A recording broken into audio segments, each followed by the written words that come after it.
Hi friends, మీరు ఇది చెప్పండి.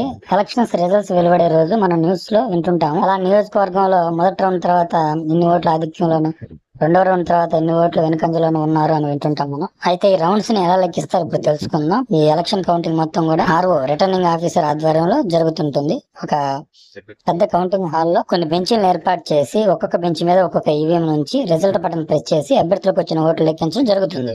అంటే ఉదాహరణకి ఒక కౌంటింగ్ హాల్లో 14 బెంచ్లు ఏర్పాటు చేస్తున్నారు అనుకోండి. అంటే ఒకే టైంలో మనం 14 ఈవీఎంలు లెక్కించగలం కదా. దాన్ని ఒక రౌండ్ అంటారు. ఫర్ ఎగ్జాంపుల్, ఒక నియోజకవర్గంలో ఒక 252 పోలింగ్ స్టేషన్లు ఉన్నాయనుకుందాం.